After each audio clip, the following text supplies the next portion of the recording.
Aimee, thank you so much for joining us here at Risk Minds International. Now, you have a kind of dual approach to the risk world, don't you? Tell me about yourself. Sure. Well, first, thank you for having me. My approach is unique in the sense that I'm coming from the academic space. So I'm actually a professor at the Technical University of Delft. And over there, I study the ethics of artificial intelligence and robotics. And what I'm really trying to do when I work with policymakers or when I'm writing reports for the public, or now just recently joining Deloitte, I'm trying to translate some of these abstract and difficult concepts and see if we can turn them into something that's really useful and usable in these different contexts. Artificial intelligence has been a hot topic in the risk world for quite some time, but obviously that's now at a pace, if you like. Right. And what does this industry need to do to sort of embrace and address those challenges, and what questions are being brought up by it? Right.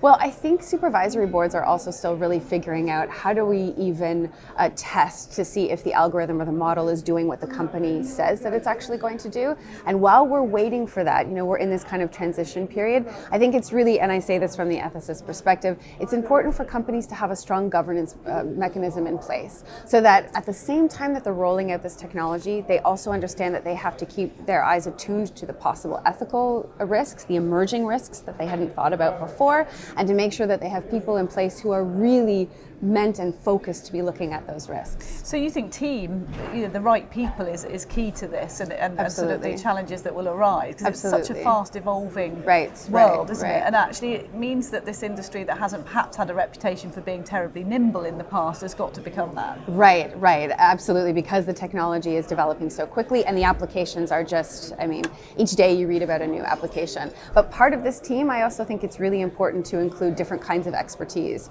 So expertise that we might not have traditionally thought of, and that's where I think the ethicist comes in again. That ethicists are meant to be uncovering new kinds of risks, but also to help us understand why they're a risk.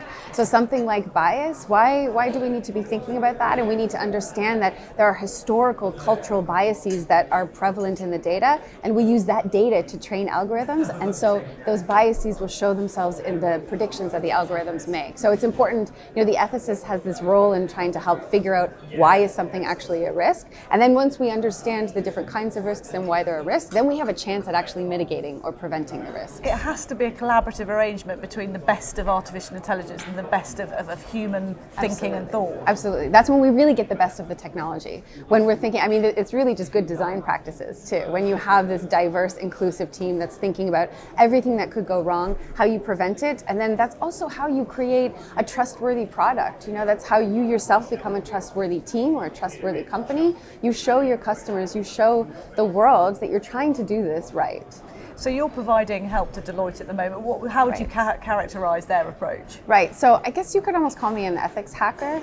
So whenever we're talking about ideas, my role is to be the devil's advocate almost, and to say, ooh, have you thought about this? Have you thought about that? But it's also, I'm there to help inspire new ways of thinking.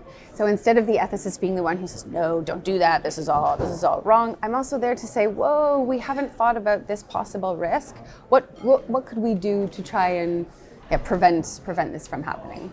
But also, I guess, to provide a different line of thought, because the cognitive diversity is important in companies when these sort of challenging environments arise. Right, absolutely, because there's also different sort of hot topics depending on whether or not you're in the corporate space, the policy-making space, or the academic space. And so right now, in the ethics of artificial intelligence in the academic space, there are some things that are really key conversation topics, and one of those is manels. So the idea of having only men on panels, and there's so many organizations who have said, no, we will not do that. So my role is also to bring this to the corporate space and say, look, this is what academics are doing, we should follow suit. We should make that something a priority in the corporate space, in the Deloitte space in particular. So lots of challenges to be anticipated, but also huge opportunity. Artificial intelligence is opening up. Right. So, and there's a variety of different applications. There's some banks that are looking at using AI in the form of chatbots so that they can interact directly with the customer to provide customer service, customer support 24 hours a day.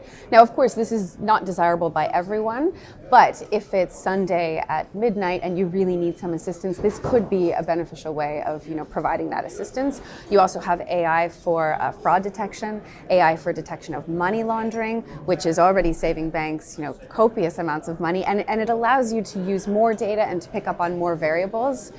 So it's the applications are varied, but also I think one of the other exciting applications is now in credit scoring. So for individuals who, or groups of individuals who don't have a traditional credit score for a variety of different reasons, they're now looking at alternative data sets. So taking your digital footprint, the kinds of activities that you do online, how can we then use those to create a sort of profile and use that to provide a credit score? So what would you say to companies that are very cautious about this space, how best to approach it going into the 2020s and embrace it? What would you give as your key message for them to take away, if you like? Well, I think I wouldn't go into this just sort of crossing your fingers and hoping for the best. I certainly wouldn't go into this thinking that AI is a silver bullet and is going to solve every problem in your organization. I would have a clear application in place, and I would invite outside external individuals to help you figure out what is the application you want to use, and then to really look at, in addition to the technical, what is the governance scheme that you're going to make sure that you have other individuals, other oversight mechanisms that will accompany the rolling out of the technology in your organization. And I'm also a huge fan of this co-development idea. So not just having the data scientists who are working on creating the algorithm or the model, but also what other expertise can you bring in? So it could be HR, could be anthropologists, could be ethicists, making sure that you have these moments where people are sitting together to really decide if this is the best way forward. Aimee, thank you for sharing your expertise with us today. Great to talk to you. You too.